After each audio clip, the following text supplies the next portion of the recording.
This is a block of wood, a rock, some dirt, a sheet of paper, a plastic bottle, a glass jar, and a crow skull. These are all examples of materials. In this video, we're going to be talking about materials. What are materials? How do we classify them? And how can we use them in our art? If that sounds interesting to you, then stick around for the rest of the video. Hey there, welcome back to my channel. My name is Anonymous. I am a blacksmith and an artist living in Sweden. And this is my channel where I share my passion for blacksmithing, metalwork, and whatever else I find interesting. So if you like the video, please consider subscribing so you don't miss any of my videos. So what is a material? A material is any substance or object that can be used to make something else. Materials come from natural sources such as stone, wood, and clay, or they can be manufactured such as steel, plastics, and glass. We use materials every day. Everything around us is made from one or more materials. Our houses, our clothes, our furniture, our tools, even our food. Now let's take a closer look at each of these materials. The first one is wood. Wood is a natural material that comes from trees. It is strong and hard-wearing, but it can also be soft and flexible depending on the type of wood that you're working with. It is also easy to work with and can be shaped into many different forms. Wood is used for many things such as furniture, houses, tools, and toys. The next material is rock. Rock is a very old material that has been used by humans for thousands of years. It is very hard and durable, and can last for hundreds or even thousands of years. It is not easy to work with, but with the right tools you can cut and shape it. Rock is used for many things such as buildings, monuments, and tools. The next material is dirt.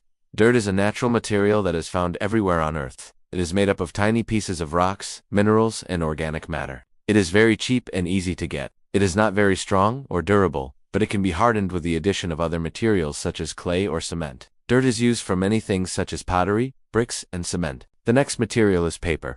Paper is a thin material that is made from wood pulp. It is very cheap and easy to get. It is very versatile and can be shaped into many different forms. Paper is used for many things such as books, newspapers, and packaging. The next material is plastic. Plastic is a synthetic material that is made from chemicals. It is very versatile and can be shaped into many different forms. It is very cheap and durable. We use plastic for many things such as bottles, bags, and toys. The next material is glass. Glass is a hard and brittle material that is made from sand, soda, ash, and limestone. It is very transparent and can be shaped into many different forms. Glass is used for many things such as windows, bottles, and mirrors. And finally, we have a crow skull. This is an example of a natural material that comes from an animal. In this case, it's from a crow that died of natural causes. I found it on the ground where it had been for quite some time. I cleaned it and now I can use it for my art. Animal parts are sometimes used in traditional art, but it's important to remember that they are a finite resource and should be used sparingly. There are also ethical considerations when using animal parts in art, such as making sure that they are obtained from sustainable sources and that they are treated respectfully. Let's now talk about the properties of these materials. Materials have many different properties that make them suitable for certain uses. For example, wood is strong and hard-wearing, but it can also be soft and flexible depending on the type of wood. It is also easy to work with and can be shaped into many different forms. Rock is very hard and durable but is not easy to work with. Paper is very cheap and easy to get and very versatile and can be shaped into many different forms. Plastic is also very versatile and can be shaped into many different forms. It is very cheap and durable. Glass is very hard and brittle but very transparent and can be shaped into many different forms. Another important aspect of materials is their sustainability. A sustainable material is one that can be used without harming the environment or depleting natural resources. Many of the materials that we use are not sustainable, such as plastic and steel. Plastic is made from chemicals that are harmful to the environment, and it takes hundreds of years to break down. Steel is made from iron ore, which is a finite resource. However, there are many sustainable materials that we can use, such as wood, clay, and bamboo. Bamboo is a very fast-growing grass that is very strong and durable. It is often used for furniture and building materials. Now let's talk about how we can use materials in our art. The way that we use materials in our art is limited only by our imagination. We can use materials to create different effects, or we can use them to express ourselves. For example, we could use wood to create a sculpture, or we could use paper to create a drawing. We could use plastic to create a painting, or glass to create a mosaic. We can also combine different materials to create new and interesting effects. For example, we could combine wood and metal to create a sculpture, or glass and clay to create a mosaic. I personally like to work with metal, but I also like to experiment with other materials. I often use materials in unexpected ways, such as using a crow skull in a metal sculpture.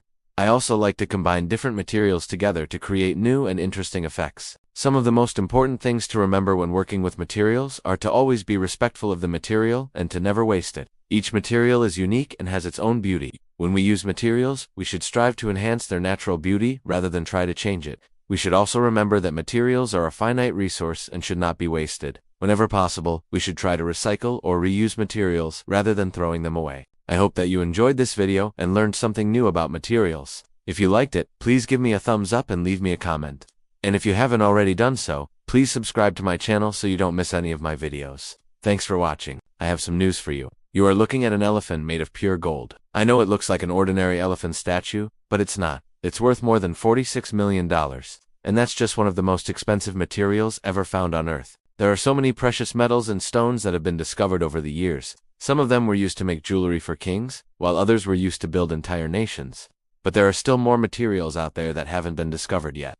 So today we're going to take a look at 5 of the most expensive materials that money can buy, as well as some honorable mentions and where they come from. Diamonds, right? When you think of the priciest stuff on Earth, they're definitely up there. These beauties are hard, stunning, and super rare. For ages, they've been the go-to for royal jewelry and even have some industrial uses because of their toughness. Made of pure carbon, diamonds form deep inside the Earth under crazy pressure and heat, then get pushed up by volcanic activity. The biggest diamond ever. The Cullinan Diamond, a massive 3,106 carats found in South Africa back in 1905, now part of the British Crown Jewels. And the most expensive one ever sold, the Hope Diamond, snagging a jaw-dropping $48 million at auction in 2022. No, for gold. Gold is one of the oldest materials known to man. It was first used by the Egyptians over 5,000 years ago and has been prized ever since for its beauty and rarity. Gold is used to make jewelry, coins, and bars. It's also used in dentistry and in certain types of electronic equipment. Gold is a very versatile material and can be alloyed with other metals to create different colors and properties. The most famous gold rush. Hey, what's up guys? Today we are talking about materials, specifically materials for 3D printing. I know it might not sound super exciting, but if you want to get into 3D printing, then chances are you're going to have to learn about materials because that's like the most fundamental part of the process. You need something to make the plastic, right? And there are so many choices. It can be really overwhelming. So let's start with this. When you buy 3D printed objects on websites like Etsy or Shapeways, they will usually list the type of material that was used. So just take a look at these listings. You'll probably notice a lot of different names and acronyms like PLA, PETG, ABS, ASA, and nylon. These are all different types of plastics, each with their own properties and uses. PLA, or polylactic acid, is super popular in 3D printing. It's strong, user-friendly, and doesn't need a heated bed, making it perfect for newbies. Plus, it's non-toxic and biodegradable, which is awesome. But there's a catch: it's a bit weak and can get brittle. With a melting point around 180 degrees Celsius, it's also sensitive to UV light. No worries though. There are ways to tackle that. We'll dive into those solutions later. The next material is PETG, or PET, which stands for PET, Glycol Modified PET. Now I've been getting a lot of questions about this one lately because it